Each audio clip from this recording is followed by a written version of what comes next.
Bien, aquí estamos en nuestra lección sobre principios del diseño. Y lo primero que debemos saber sobre los principios del diseño es que se inician desde la psicología. La escuela de diseño del Bauhaus, tal vez han escuchado eso, ¿verdad? Porque el Bauhaus ha sido un icono cultural a lo largo del tiempo. Se desarrolla en Alemania en los años 20, 30 y es de las primeras escuelas que hay que se forman solamente, ¿verdad?, para el estudio del diseño en todas sus ramas y facetas, incluido el diseño gráfico. Uno de los, digamos, una de las grandes aportaciones de esta escuela es que comienzan a incorporar conceptos de la psicología al estudio del diseño. Uno de estos conceptos es el Gestalt. Y el Gestalt es una palabra alemana, ¿verdad?, para designar totalidad, ¿verdad? Refiere a la totalidad de la percepción. Y el Bauhaus incorpora esta idea del Gestalt en los estudios de percepción del diseño. Así que cuando hablamos del Gestalt en términos generales en la psicología, hablamos del estudio de la percepción humana. Es decir, nosotros los humanos tenemos unas tendencias de percepción y esas tendencias nos ayudan a maximizar y hacer más efectiva la manera como vemos el espacio. Así que cuando yo entro a un lugar, a un cuarto, digamos, ya yo tengo unas preconcepciones que me ayudan a asimilar visualmente el lugar donde estoy. Así que yo sé que cuando un objeto tiene un color, digamos, tiene una sombra mucho más marcada, yo sé que ese objeto está en un fondo en el espacio. Por lo tanto, el Gestalt en ese sentido me ayuda a tener un entendimiento de la percepción. Así que, si lo vemos como una definición, podemos entonces entender el Gestalt como el sentido de completitud o el sentido de totalidad que brindan los seres humanos a todo lo que ven y todo lo que perciben. Y en términos generales, tenemos una tendencia a lo que yo llamo rellenar los espacios vacíos. Es decir, yo no proceso cada cosa y cada detalle de lo que veo. Lo que yo hago es llegar, ¿verdad?, ir aprendiendo de mi medio ambiente y utilizo eso como un marco referencial, como preconcepciones de lo que veo, y utilizo esa información para agilizar el procesamiento de todo ese material visual con el que me encuentro día a día. Así que aquí tenemos un ejemplo clásico de lo que es estos principios de percepción del Gestalt, y esto tal vez lo has visto en un, digamos, email que te haya llegado, ¿verdad? Esto es un meme ya, y como puedes ver, aun si las letras, ¿verdad?, están trastocadas y a primera instancia no parece que podamos entender lo que está ahí escrito, si miramos detenidamente nos damos cuenta que sí se puede leer, y lo podemos leer porque la lectura no es sincrónica. A medida que yo voy adquiriendo experiencia leyendo palabras a lo largo del tiempo, yo dejo de leer sincrónicamente, así es como lo hacíamos cuando pequeños. Los niños vamos repitiendo un sonido tras otro a medida que vamos leyendo, pero ya eso no pasa. Lo que hacemos es reconocer palabras. Así que una vez yo he visto suficientemente una palabra, yo puedo reconocerla en su totalidad. Eso es Gestalt. Y es un ejemplo de cómo percibimos todo ese material visual que encontramos día a día. Lo mismo ocurriría con gráficas, ¿ok? Así que nosotros estamos equipados como seres humanos a entender lo que vemos de formas instantáneas. Eso es Gestalt. Ahora bien, cuando hablamos de lo que es el diseño gráfico, hay una serie de principios que naturalmente provienen de estas ideas del Gestalt, ¿ok? Y estos serían los principios del diseño. Son formas de reconocer cómo se manifiesta lo visual día a día, ¿verdad? En un contexto normal. Y cómo nosotros los seres humanos, ¿verdad?, interpretamos ese material visual. Así que por eso es que yo te decía que los elementos del diseño son en la materia prima, pero son los principios, ¿verdad?, los que nos ayudan a organizar esa materia prima de los elementos del diseño. Así que vamos a ver una serie de principios que nos ayudan a pensar y organizar ese material visual. El primero es el principio de unidad. Y la unidad refiere a esa cohesión que puede tener un diseño, que puede tener una composición, pero realmente es la cohesión de todo lo que vemos. Así que cuando yo encuentro un objeto en la realidad, digamos un árbol, hay una serie de elementos que se juntan, se unen para conformar esa complejidad. Cuando yo puedo reconocer esos detalles como un todo, yo estoy aplicando el concepto del Gestalt y es en la unidad de todos esos detalles que se forma una cohesión visual.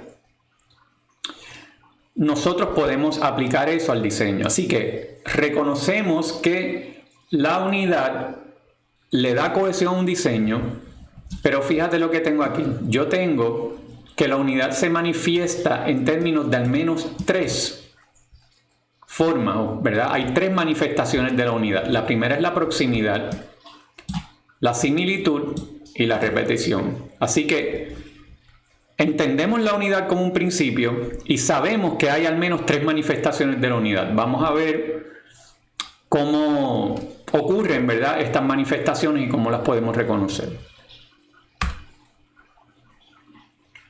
Pues la primera es la proximidad, ¿verdad? Y lo que establece esta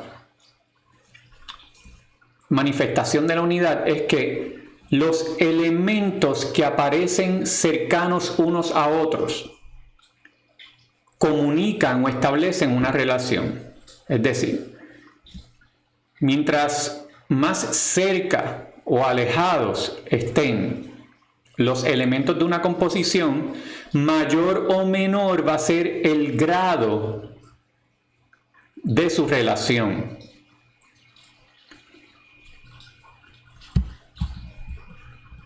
Miremos estos ejemplos.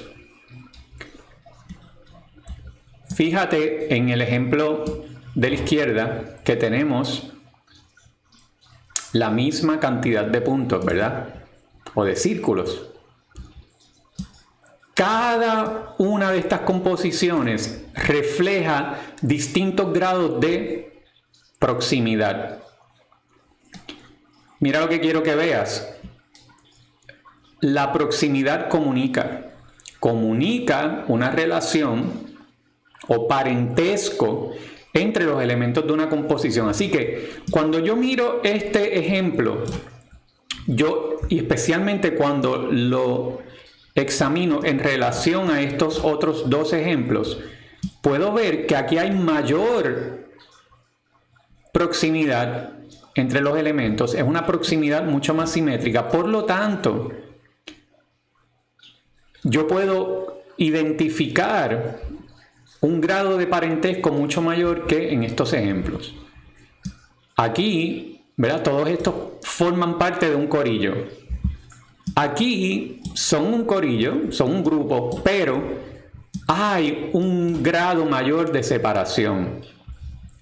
Y aquí, por ejemplo, se comunica otra cosa totalmente. Aquí yo veo entonces que tengo dos grupos. ¿Por qué? Porque tengo una separación aquí que de alguna forma me comunica que hay separación entre los elementos. En el ejemplo de la derecha, ¿verdad? Vemos cómo la unidad de estas formas, de estas figuras, se destruye cuando las separo por completo. Fíjate que hay un elemento de comunicación. Y la unidad, la proximidad en ese sentido, me ayuda a establecer una comunicación. Comunicación visual, claro.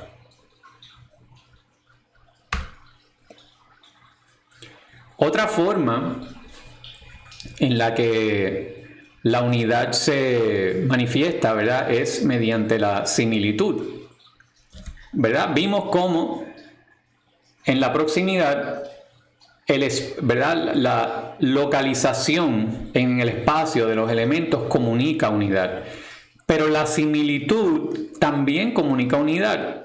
Así que los elementos que se parecen, que se asemejan, establecen también grados de relación. La similitud se puede manifestar en términos de tamaño, de color, de forma, de posición y de textura.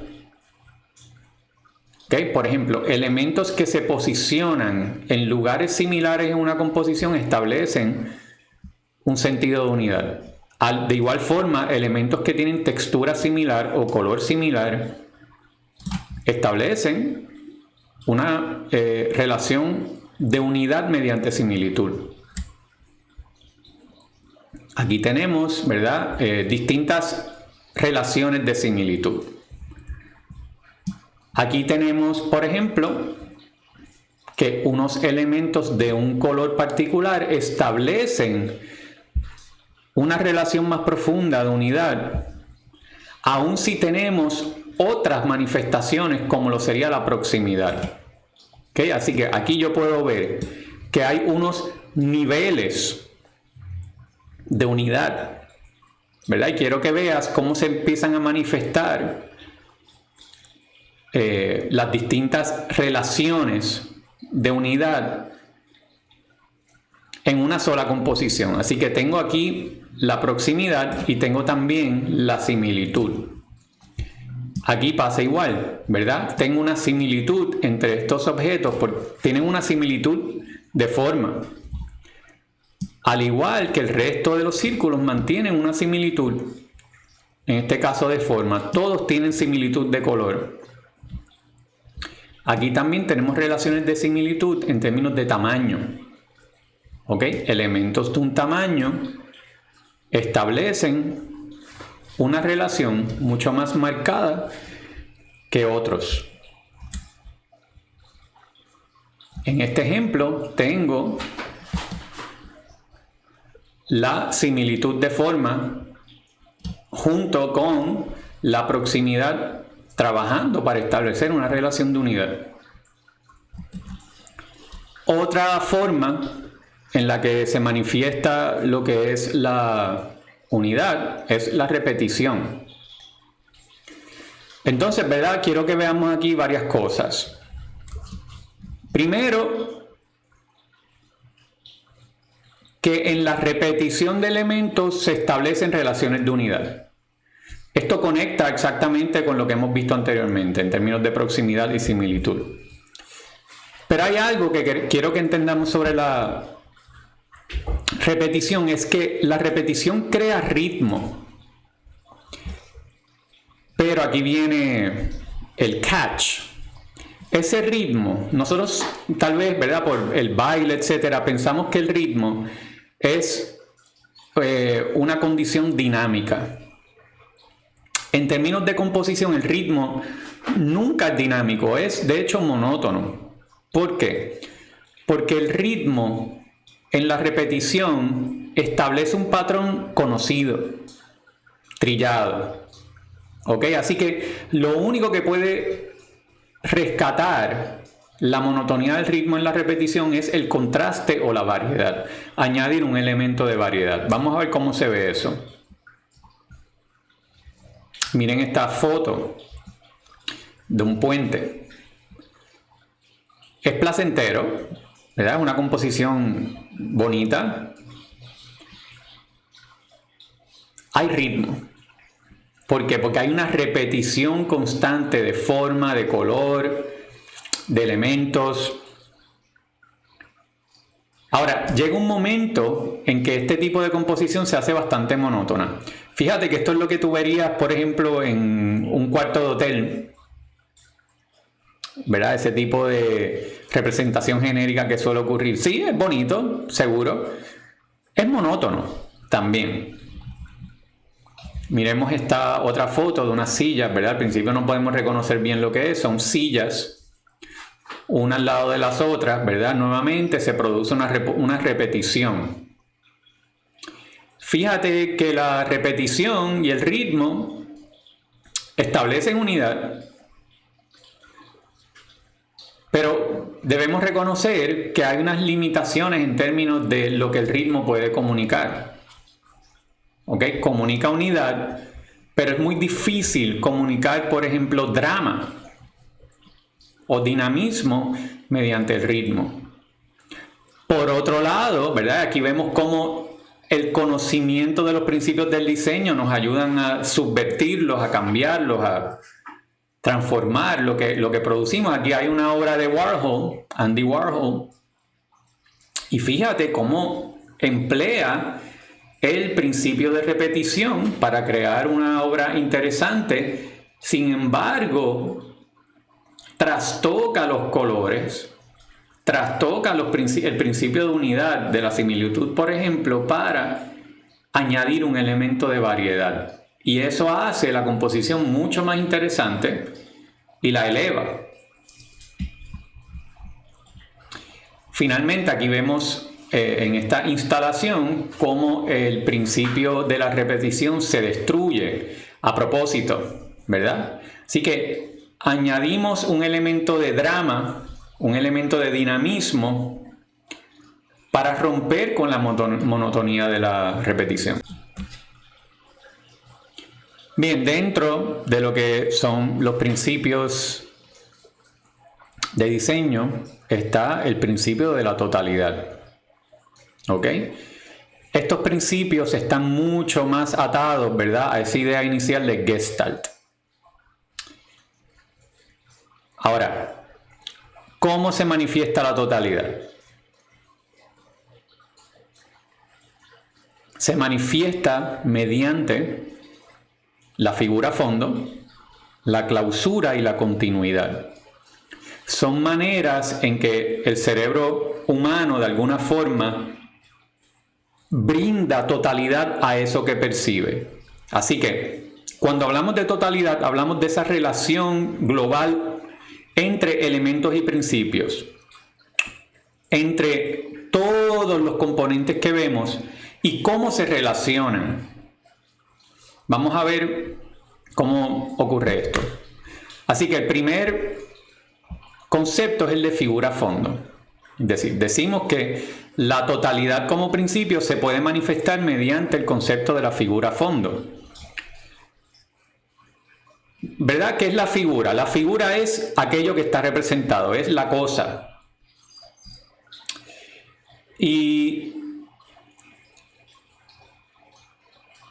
el fondo es el espacio en el que existe algo.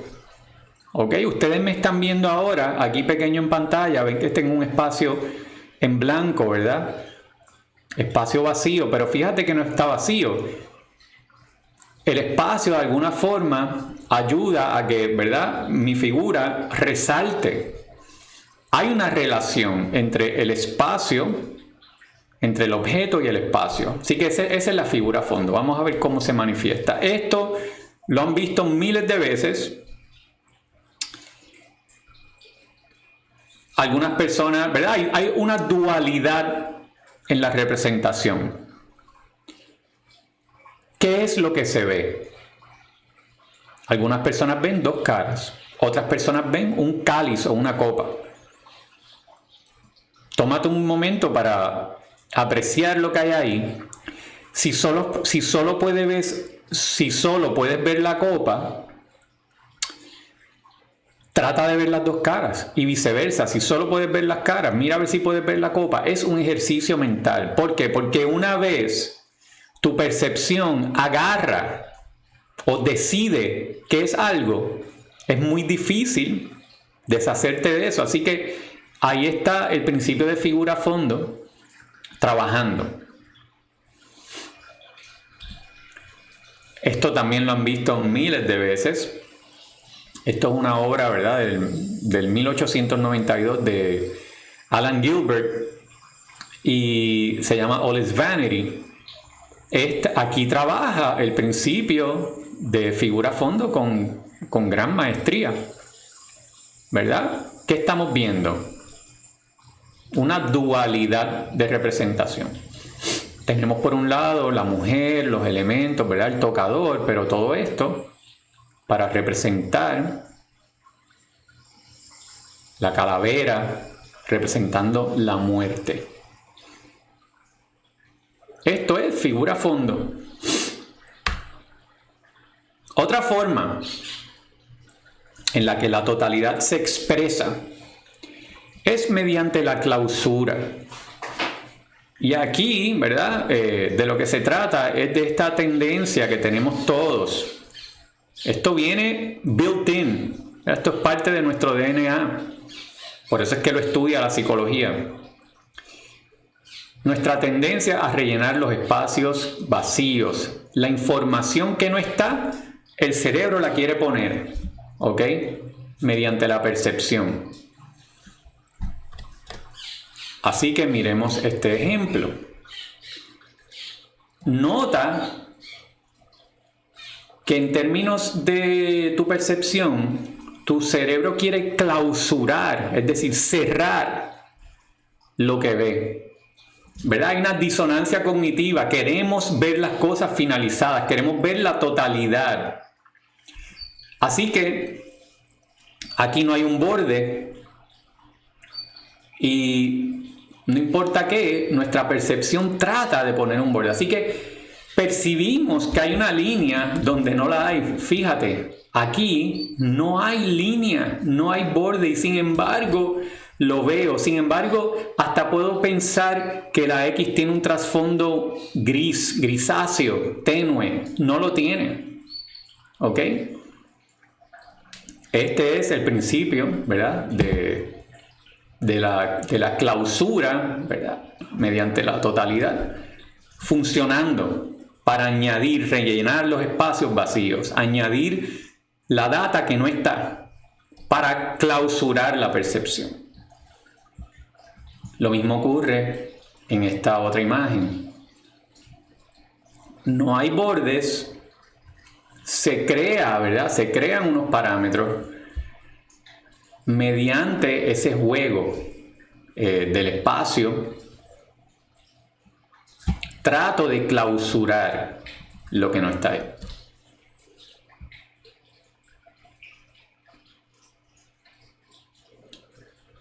Otro principio, otra manifestación dentro de la totalidad, y es la última que estamos discutiendo, es la continuidad.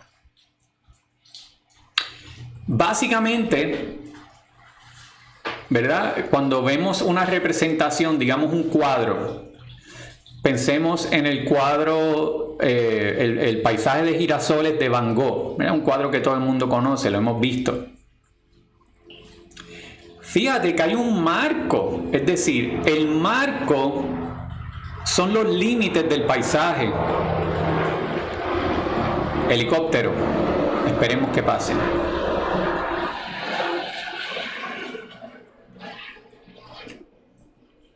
Fíjate que la naturaleza es un continuo, yo no puedo agarrar la totalidad de la naturaleza y sin embargo el artista agarra un pedazo de la naturaleza, ese es el paisaje. Lo que está dentro de esos parámetros, ¿verdad?, de alguna forma encierra la composición. Mediante el efecto de la continuidad, yo puedo pensar en la totalidad de la naturaleza más allá de los límites de la representación. Así que, cuando definimos la continuidad, hablamos de la trayectoria visual que rebasa los límites de una composición. La mejor forma es mirando unos ejemplos. Así que vamos a ver este ejemplo, este cartel. Quiero que, ¿verdad? Trates de pensar lo que pasa en términos de percepción. Mira aquí, mira los límites, ¿verdad?, definidos de la composición. Sin embargo, yo puedo ver cómo estas líneas que representan tuberías sobresalen, ¿verdad?, rebasan los límites de la composición. Yo podría pensar que esto sigue ad infinitum, ¿verdad? Aquí también se pierden en la percepción. Es un efecto visual. Yo quiero, ¿verdad? Yo, dentro de mi percepción, dentro del Gestalt, yo tengo una idea de que esto sale. Esto de alguna forma rebasa los límites de la composición. Fíjate que yo creo eso no dejando un borde. Aquí yo tengo un borde, por lo tanto, la continuidad no se produce tan efectivamente. Por otro lado, aquí la continuidad se produce. Pero mira este otro ejemplo, ¿verdad? El logo de, como dicen en Odd Ones Out, Subway, para que no me demanden. Aquí, aquí las flechas, fíjate cómo dirigen tu mirada fuera de la composición, y de alguna forma esto le da un dinamismo a este logo, porque sabemos que de alguna forma trasciende los límites del logo, ¿verdad? Eso es lo que produce la flecha. Así que este es el principio de continuidad. Es un principio de la totalidad porque de alguna forma remite a los parámetros, ¿verdad? La totalidad de lo que puede ser una composición. La forma, ¿verdad?, para recordar esto es pensar los límites o las diferencias entre lo que es la naturaleza, que es un continuo, y el paisaje, que siempre es un retrato. Bien, pasamos a nuestro próximo principio de diseño. En este caso estamos hablando de la dominancia. Un principio sumamente importante, nos ayuda a comunicar muchísimo. Si pensamos en una definición, estamos hablando de, ¿verdad?, la forma a través, ¿verdad? Pensamos en la forma mediante la cual un elemento domina, resalta, acapara cualquier otro elemento. Se van a dar cuenta que la dominancia realmente nos ayuda a separar información, nos ayuda a añadir drama y dinamismo a una composición, y se manifiesta de distintas formas. Yo puedo manifestarla mediante la escala, la posición, el color, un estilo en particular o la forma. Vamos a ver cómo se manifiesta. En estos dos ejemplos vemos el principio de dominancia. Fíjate, aquí, ¿verdad?, yo quiero resaltar una información, añadir drama. En el ejemplo de la izquierda que dice No More War, fíjate que esto funciona como un grito casi. All caps, ¿verdad? Tamaño, mucha dimensión, separándose del resto del texto. El color rojo dramatiza ese grito, le añade furia, le añade pasión. Fíjate lo efectivo que es este recurso para provocar un impacto. En esta composición vemos también la dominancia de la trompeta como un elemento que hace la composición mucho más interesante. ¿Ok? Imagínate que tuviéramos aquí una trompeta tamaño, ¿verdad? Dentro de los parámetros, no nos diría mucho. Esto ayuda a la composición, la hace más estética, interesante. Pero también fíjate cómo otros principios funcionan, como la continuidad. Yo no estoy viendo el resto de la trompeta para saber que está ahí, ¿verdad? Eso es continuidad en acción. Así que, ¿cuál es la enseñanza aquí para nosotros? Que los principios del diseño nunca funcionan de forma aislada, siempre se integran unos a otros y se ayudan mutuamente para mejorar y elevar las composiciones. Aquí tenemos otros ejemplos de dominancia en la composición. La cara aquí en dominancia te ayuda a realmente ver, por ejemplo, la intención, ¿verdad? de la ilustración. En este caso, la cara del criminal, ¿verdad? Añade un elemento interesante. Fíjate en este ejemplo también que la dominancia ayuda a la composición para resaltar, por ejemplo, el azul del cielo, pero también para añadir un poco de dinamismo a lo que de otra forma sería bastante monótono y poco interesante. Bien, pasamos a otro principio de diseño, que es el espacio. Habíamos hablado ya del espacio como un elemento de diseño.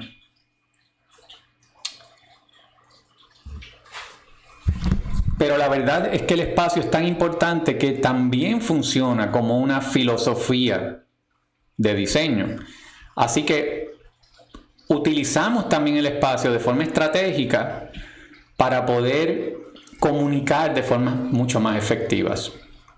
Así que el espacio une los elementos, es una fuerza unificadora, lo que nos dice White en su lectura. Aquí tenemos dos ejemplos. Uno, lo habíamos visto anteriormente, que es el anuncio de Think Small de Volkswagen. Es crucial, ¿verdad?, el uso de este espacio para comunicar la estrategia publicitaria. Pero miremos también esta portada de Print Magazine, ¿verdad?, de los 70. Mira, es del 74, yo ni había nacido. Y aquí el espacio se utiliza para proveer drama a lo que de otra forma, ¿verdad?, podría ser menos interesante. Ustedes saben, ¿verdad?, que el diseño gráfico se hacía manualmente antes de la llegada de la computadora. Y una gran herramienta del diseño era el X-Acto Knife.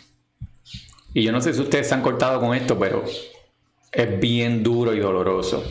Y uno sangraba de forma profusa. Así que esto demuestra de alguna forma, ¿verdad?, el dolor y el drama, ¿verdad?, la sangre. El espacio es lo que me está realmente ayudando a comunicar esto, ¿ok? Si yo no utilizo el espacio aquí, probablemente, ¿verdad?, no estoy aprovechando las oportunidades que tengo de diseño. Continuamos con nuestro próximo principio, la jerarquía. Fíjate que estamos trabajando todo el tiempo como diseñadoras con elementos visuales, ¿verdad? Y estos elementos ya los hemos visto. Hablamos de figuras, de líneas, ¿verdad?, representaciones, pero nuestro trabajo como diseñadores también exige que trabajemos con la organización y la representación de la información. En ese sentido, la jerarquía, ¿verdad?, nos ayuda a organizar la estructura y el flujo de la información. ¿Ok? Y esto es súper importante. De hecho, hay ramas del diseño gráfico actual que solamente se centran en el diseño de la información. ¿Ok? Ramas súper interesantes. Por ejemplo, todo lo que tiene que ver con infografía, todo lo que tiene que ver con periodismo de datos, de alguna forma integra el diseño de la información. Y la jerarquía es crucial para el diseño de la información. Así que vamos a ver, por ejemplo, cómo esto se manifiesta. En esta ilustración, ¿verdad? Bueno, no es una ilustración, realmente es un panel con información. Esto aparece en los carros, ¿verdad? Los carros nuevos tienen que por ley llevar esto. Que lo que hace de alguna forma es dar, ¿verdad?, al consumidor datos sobre el consumo de combustible, etc. Imagina que no tuviera jerarquía aquí, ¿verdad? Tendríamos una pared de información. Yo no sabría qué leer, no sabría cómo leerla. Recuérdate que como diseñadores estamos también buscando facilitar la comunicación. Y la jerarquía nos ayuda muchísimo a facilitar la comunicación de la información. Así que la jerarquía exige que yo separe lo más importante de lo menos importante. En este caso, yo tengo que lo más importante es cuánto combustible usa ese vehículo. Fíjate aquí, en términos jerárquicos, quizá un poco menos importante, vemos cuánto se ahorra alguien, ¿verdad? O cuánto gastaría alguien. Y seguimos, ¿verdad?, viendo cómo se va minimizando la jerarquía hasta que llegamos a lo que se conoce como el fine print, ¿verdad? Así que quiero que piensen un poco cómo la jerarquía organiza esta información de forma que yo la puedo entender y puedo saber qué es lo más importante y separarlo de lo menos importante. Así que se utilizan distintos principios para comunicar la jerarquía. El espacio, ¿verdad? Fíjate aquí el espacio en blanco, cómo ayuda a los elementos a respirar. Se utiliza la escala, se utiliza el color. ¿Ok? Miren este cartel. Aquí también hay una jerarquía de información. Tenemos, tal vez, ¿verdad?, de forma más importante el título de lo que va a estar pasando, pero dentro incluso de este bloque de información hay una jerarquía. ¿Ok? Y luego vamos a las distintas películas que se están enseñando. Dentro de estas películas hay una jerarquía. Dentro de estos bloques, perdón, ¿verdad? Esto es un bloque de información. Así que yo puedo pensar que esto es un bloque, esto es un bloque, esto es un bloque, esto es un bloque y esto es un bloque. Dentro, ¿verdad?, en esa jerarquía hay un orden. Y dentro de cada bloque hay su propio orden. Así que vemos cómo la jerarquía ocurre a distintos niveles. Si ustedes han pensado en un cartel, yo siempre pienso en los carteles de Coachella, el festival de música. Y no sé si han visto que, por ejemplo, te ponen las bandas más y los artistas más importantes, los ponen bien grandes, ¿verdad? Metallica, Beyoncé. Y luego va cambiando la jerarquía a medida que las bandas son, ¿verdad?, menos reconocidas o más niche, más indie o lo que sea. Hasta que al final está mi banda. Así súper chiquita, nadie lo ve. Eso es jerarquía de la información. ¿Okay? Miren aquí, ¿verdad?, el rediseño de la etiqueta de datos de nutrición. Aquí, en el original, el que aparece a la izquierda, fíjate que no hay mucha jerarquía. Cuando yo miro eso, no sé ni qué hacer con esa información. Lo que parece es como ruido, ¿ok? Ruido visual. Por otro lado, el rediseño me ayuda mejor, me da un poco más a determinar, a discernir la información, a separar lo más importante de lo menos importante. ¿Ok? Así que, ¿qué utilizo aquí? Pues utilizo la escala, utilizo el espacio, utilizo elementos de diseño, como por ejemplo cambios en el grueso de la línea. Fíjate cómo todo eso ayuda muchísimo a la percepción y me ayuda a mí como lector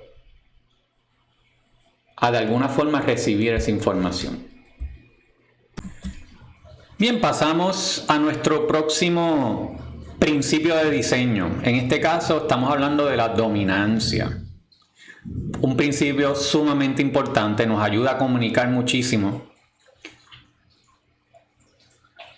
Si pensamos en una definición, estamos hablando de, ¿verdad?, la forma a través, ¿verdad? Pensamos en la forma mediante la cual un elemento domina, resalta, acapara cualquier otro elemento.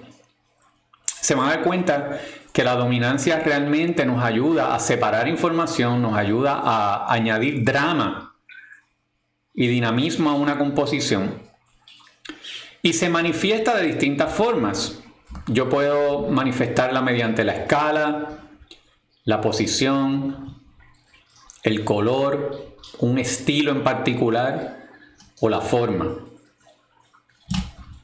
Vamos a ver cómo se manifiesta. En estos dos ejemplos vemos el principio de dominancia. Fíjate, aquí, ¿verdad? Yo quiero resaltar una información, añadir drama. En el ejemplo de la izquierda que dice No More War. Fíjate que esto funciona como un grito casi. All caps, ¿verdad? Tamaño, mucha dimensión, separándose del resto del texto. El color rojo dramatiza ese grito, le añade furia, le añade pasión. Fíjate lo efectivo que es este recurso para provocar un impacto. En esta composición vemos también la dominancia de la trompeta como un elemento que hace la composición mucho más interesante. ¿Ok? Imagínate que tuviéramos aquí una trompeta tamaño, ¿verdad? Dentro de los parámetros no nos diría mucho. Esto ayuda a la composición, la hace más estética, interesante. Pero también fíjate cómo otros principios funcionan, como la continuidad. Yo no estoy viendo el resto de la trompeta para saber que está ahí, ¿verdad? Eso es continuidad en acción. Así que, ¿cuál es la enseñanza aquí para nosotros?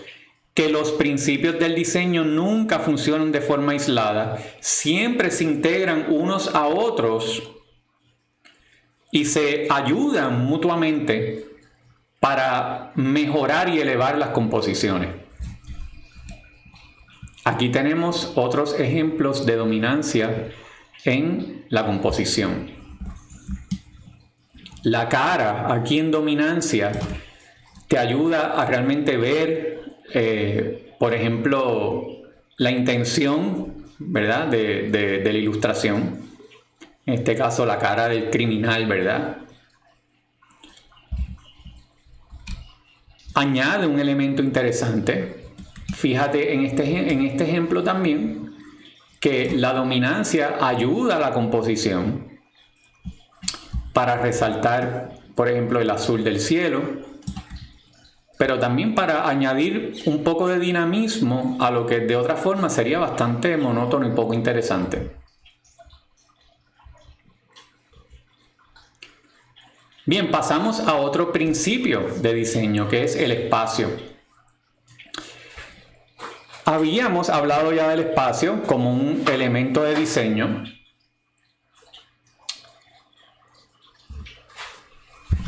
Pero la verdad es que el espacio es tan importante que también funciona como una filosofía de diseño. Así que utilizamos también el espacio de forma estratégica para poder comunicar de formas mucho más efectivas. Así que el espacio une los elementos, es una fuerza unificadora, lo que nos dice White en su lectura. Aquí tenemos dos ejemplos. Uno, lo habíamos visto anteriormente, que es el anuncio de Think Small de Volkswagen. Es crucial, ¿verdad?, el uso de este espacio para comunicar la estrategia publicitaria. Pero miremos también esta portada de Print Magazine, ¿verdad? De los 70. Mira, es del 74, yo ni había nacido. Y aquí el espacio se utiliza para proveer drama a lo que de otra forma, ¿verdad?, podría ser menos interesante. Ustedes saben, ¿verdad?, que el diseño gráfico se hacía manualmente antes de la llegada de la computadora. Y una gran herramienta del diseño era el X-Acto Knife. Y yo no sé si ustedes se han cortado con esto, pero es bien duro y doloroso. Y uno sangraba de forma profusa. Así que esto demuestra de alguna forma, ¿verdad?, el dolor y el drama, ¿verdad?, la sangre. El espacio es lo que me está realmente ayudando a comunicar esto, ¿ok? Si yo no utilizo el espacio aquí, probablemente, ¿verdad?, no estoy aprovechando las oportunidades que tengo de diseño. Continuamos con nuestro próximo principio, la jerarquía. Fíjate que estamos trabajando todo el tiempo como diseñadoras con elementos visuales, ¿verdad? Y estos elementos ya los hemos visto. Hablamos de figuras, de líneas, ¿verdad?, representaciones, pero nuestro trabajo como diseñadores también exige que trabajemos con la organización y la representación de la información. En ese sentido, la jerarquía, ¿verdad?, nos ayuda a organizar la estructura y el flujo de la información. ¿Ok? Y esto es súper importante. De hecho, hay ramas del diseño gráfico actual que solamente se centran en el diseño de la información. ¿Ok? Ramas súper interesantes. Por ejemplo, todo lo que tiene que ver con infografía, todo lo que tiene que ver con periodismo de datos, de alguna forma integra el diseño de la información. Y la jerarquía es crucial para el diseño de la información. Así que vamos a ver, por ejemplo, cómo esto se manifiesta. En esta ilustración, ¿verdad? Bueno, no es una ilustración, realmente es un panel con información. Esto aparece en los carros, ¿verdad? Los carros nuevos tienen que por ley llevar esto. Que lo que hace de alguna forma es dar, ¿verdad?, al consumidor datos sobre el consumo de combustible, etc. Imagina que no tuviera jerarquía aquí, ¿verdad? Tendríamos una pared de información. Yo no sabría qué leer, no sabría cómo leerla. Recuérdate que como diseñadores estamos también buscando facilitar la comunicación. Y la jerarquía nos ayuda muchísimo a facilitar la comunicación de la información. Así que la jerarquía exige que yo separe lo más importante de lo menos importante. En este caso, yo tengo que lo más importante es cuánto combustible usa ese vehículo. Fíjate aquí, en términos jerárquicos, quizá un poco menos importante, vemos cuánto se ahorra alguien, ¿verdad?, o cuánto gastaría alguien. Y seguimos, ¿verdad?, viendo cómo se va minimizando la jerarquía hasta que llegamos a lo que se conoce como el fine print, ¿verdad? Así que quiero que piensen un poco cómo la jerarquía organiza esta información de forma que yo la puedo entender y puedo saber qué es lo más importante y separarlo de lo menos importante. Así que se utilizan distintos principios para comunicar la jerarquía. El espacio, ¿verdad? Fíjate aquí el espacio en blanco, cómo ayuda a los elementos a respirar. Se utiliza la escala, se utiliza el color. ¿Ok? Miren este cartel. Aquí también hay una jerarquía de información. Tenemos, tal vez, ¿verdad?, de forma más importante el título de lo que va a estar pasando, pero dentro incluso de este bloque de información hay una jerarquía. ¿ok? Y luego vamos a las distintas películas que se están enseñando. Dentro de estas películas hay una jerarquía. Dentro de estos bloques, perdón, ¿verdad? Esto es un bloque de información. Así que yo puedo pensar que esto es un bloque, esto es un bloque, esto es un bloque, esto es un bloque y esto es un bloque. Dentro, ¿verdad? En esa jerarquía hay un orden. Y dentro de cada bloque hay su propio orden. Así que vemos cómo la jerarquía ocurre a distintos niveles. Si ustedes han pensado en un cartel, yo siempre pienso en los carteles de Coachella, el festival de música. Y no sé si han visto que, por ejemplo, te ponen las bandas más y los artistas más importantes, los ponen bien grandes, ¿verdad? Metallica, Beyoncé. Y luego va cambiando la jerarquía a medida que las bandas son, ¿verdad?, menos reconocidas o más niche, más indie o lo que sea. Hasta que al final está mi banda. Así súper chiquita, nadie lo ve. Eso es jerarquía de la información. ¿Okay? Miren aquí, ¿verdad?, el rediseño de la etiqueta de datos de nutrición. Aquí, en el original, el que aparece a la izquierda, fíjate que no hay mucha jerarquía. Cuando yo miro eso, no sé ni qué hacer con esa información. Lo que parece es como ruido, ¿ok? Ruido visual. Por otro lado, el rediseño me ayuda mejor, me da un poco más a determinar, a discernir la información, a separar lo más importante de lo menos importante. ¿Ok? Así que, ¿qué utilizo aquí? Pues utilizo la escala, utilizo el espacio, utilizo elementos de diseño, como por ejemplo cambios en el grueso de la línea.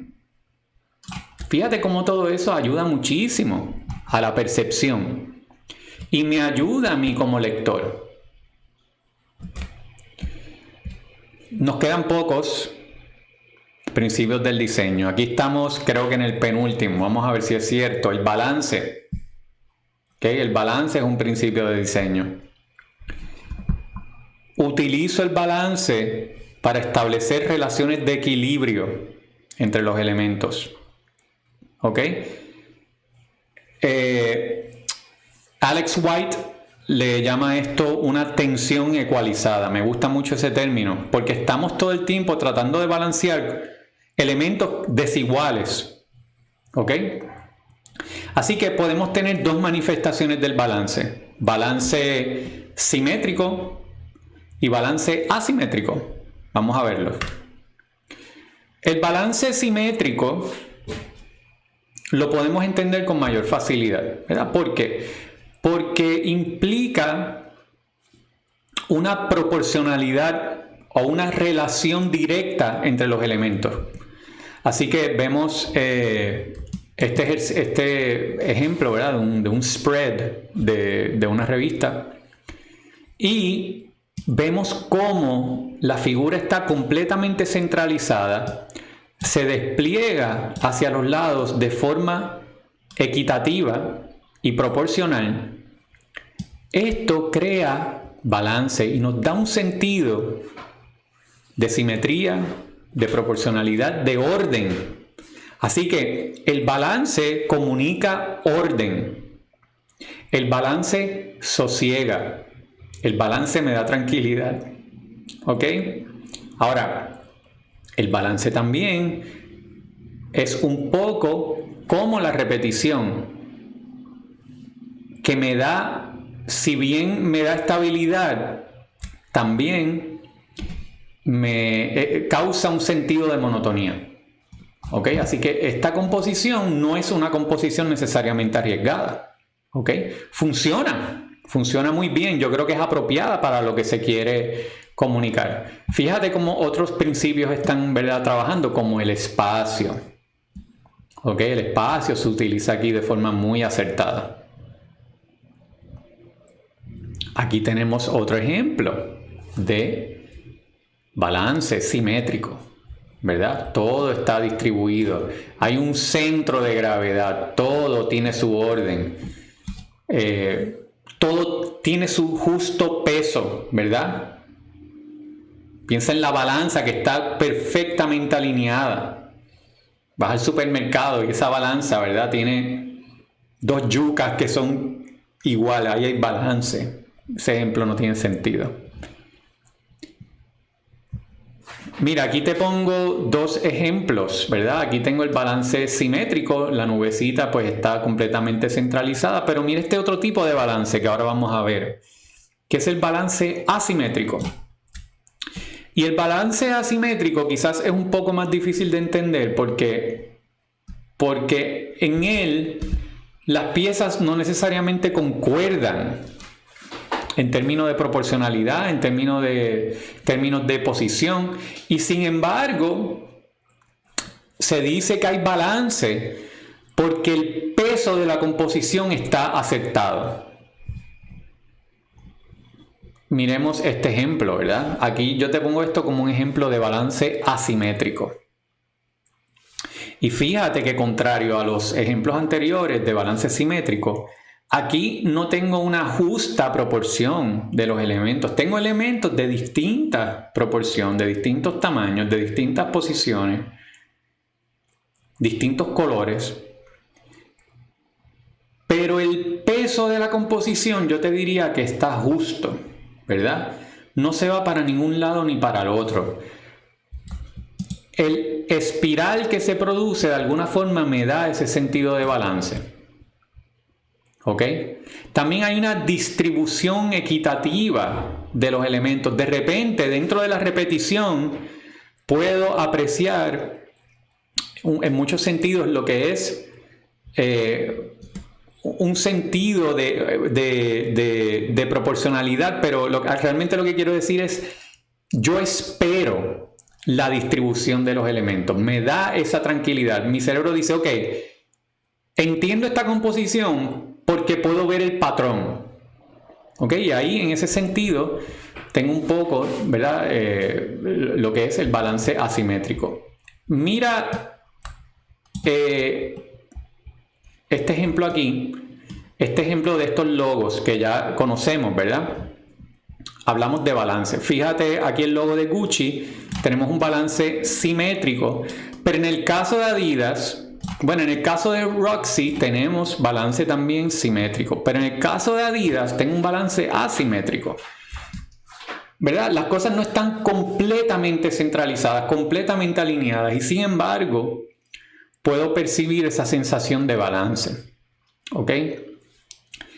Siempre me da dificultad explicar el balance asimétrico porque al fin y al cabo es algo que tienes que aprender mediante la experiencia. Lo importante que debes entender sobre el balance asimétrico es que te da una sensación de Gestalt, te da una sensación de totalidad. Cuando algo no se ve bien, cuando hay algo que está off, algo que no te cuadra, probablemente falta balance. ¿Ok? Así que, y por otro lado, cuando algo se ve quizás un poco caótico y funciona en términos de una composición, ahí estamos hablando de balance asimétrico y sabemos entonces que es posible porque el balance asimétrico ocurre como una manifestación visual en la naturaleza. ¿Ok? Ese balance asimétrico lo podemos ver en formaciones naturales como una montaña o un árbol. ¿Ok? La distribución de esos elementos no necesariamente es balanceada o simétrica, puede ser caótica y sin embargo funciona, ¿ok? Dentro de un contexto visual. Bien, estos fueron los principios del diseño. ¿Qué te toca a ti? Te toca estudiar bien esta presentación, entender cómo se relacionan los elementos con los principios y entonces generar preguntas para poder discutir, ¿verdad?, de forma rica y efectiva lo que son los principios y cómo se van a aplicar a todo lo que vas a estar haciendo de ahora en adelante.